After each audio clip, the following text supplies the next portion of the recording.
Recently there have been two major protests by Unite members. Workers in Southampton were on strike in protest at Southampton City Council's cuts to terms and conditions, and in London hotel workers highlighted their demand that employer Holiday Inn, as the official hotel provider of the Olympic Games, pays its staff a living wage. Refuse workers began a series of strikes and industrial action in protest at Southampton City Council's intention to sack 4,300 workers, including care workers, social workers, parking enforcement officers, and re-employing them on substantially lower terms and conditions. Southampton City Council have refused to engage in dialogue with the unions to resolve this dispute, despite Unite offering to have talks through the Conciliation Service ACAS. We hear from two workers about what they want to see happen. How are these Tory cuts actually affecting you and your family? Me, well, I've been newlywed. We got our own place, and with the cuts coming in, we're paying the bills and that, it's going to be hard. Well, it's the same for everyone. The cuts coming in, everyone's going to be affected in different ways. They haven't come to us and negotiated with us anything. So what we got to do, we got to come out. We're quite prepared. The frontline boys are telling them how they can make their savings. If they're prepared to talk to us, all they need to do is get round that table and start negotiating.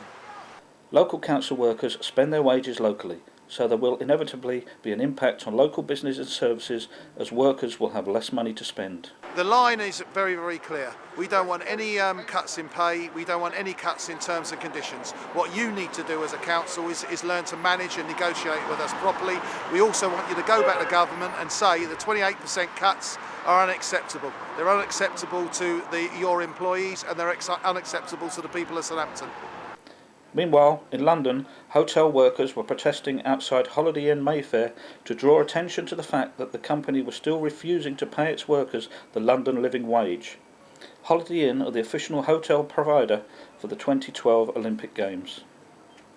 As a sponsor of the Games, Holiday Inn is not in the scope of the Olympic Development Association and London Organising Committee of the Olympic Games Principles of Cooperation, so they are still refusing to pay its staff fairly. I believe all staff should receive the living wage, £8.30. Staff, for example, working at IHG, Intercontinental London, the flagship hotel, part of the Holiday Inn, are still suffering, and I think this is not fair. People should be more supportive. Unite says that this shameful position is damaging to London's Olympic reputation. We heard from Unite Assistant General Secretary Diana Holland. Because we think that this is the time to make a stand for hotel workers. For too long, they've received low pay and not enough recognition. Everything connected with the Olympics should cover, as an absolute minimum, the London living wage, which is £8.30 an hour.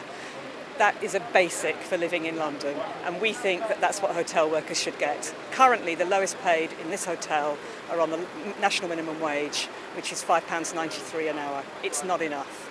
To find out more about these and other Unite campaigns, visit the news and campaigns pages at unitetheunion.org.